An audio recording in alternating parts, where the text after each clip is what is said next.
So, I have good news and I've got bad news.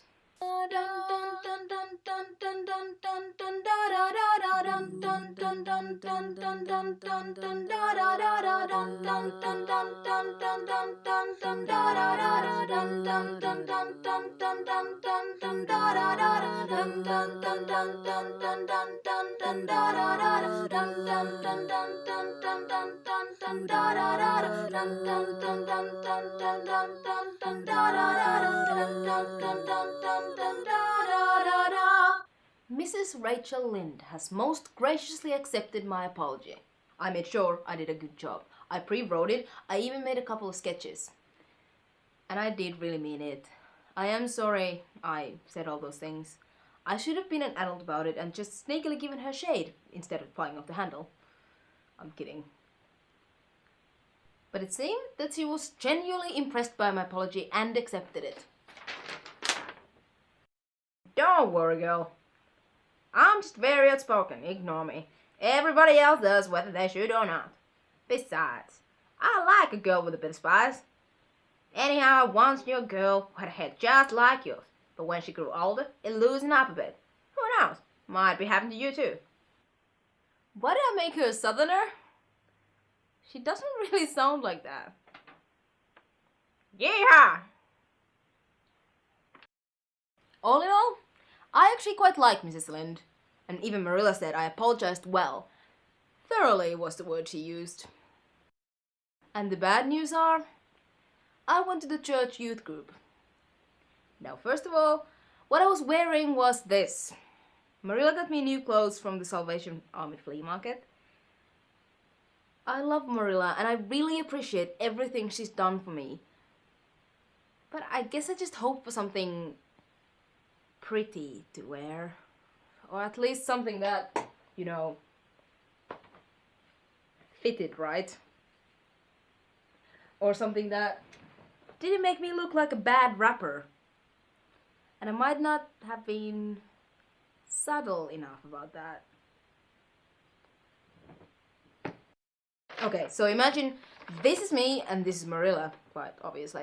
So I go into a room and she goes, "Here are your new clothes, child." Oh wow, thank you. What's wrong with them? Nothing. No, really, it's nothing.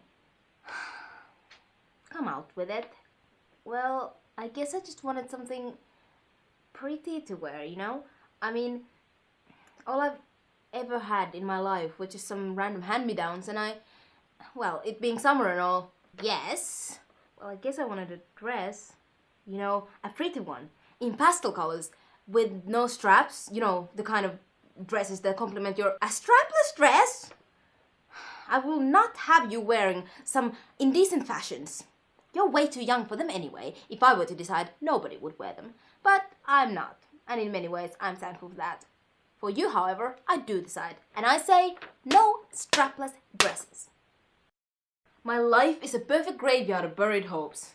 Anyway, I went to the church youth group meeting in my boring, ugly, but I must admit, practical clothing, and I decided to wear a flower crown. You know, those very fashionable accessories. Well, obviously I don't have one of them because when would I ever have the time or the money to buy one? But I made one out of real flowers. It didn't really go with my outfit, but it didn't look too bad. I mean, nothing could make me look worse than this. So, when I went there, nobody my age was present because everyone is still away for summer, including Diana Barry, who lives next door, or as next door as you can live in Avonlea, which means that she, according to Marilla, is the only person who lives close enough to visit without a car. I really hope me and Diana could be friends. I've never had a true friend, except for ones that I imagined when I was younger. But Marilla says that her mother is really strict and lets Diana hang out with only people who are suitable, whatever that means. Well, I'll have to make a good impression. I hope it goes better than with Mrs. Lynde. When I got home that day, Marilla was waiting for me. What on earth is the thing on your head? It's a flower crown. I can make you one if you'd like. I wouldn't wear such a thing if my life depended on it.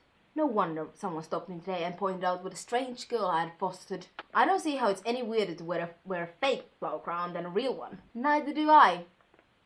I think they're both positively ludicrous. I love it here.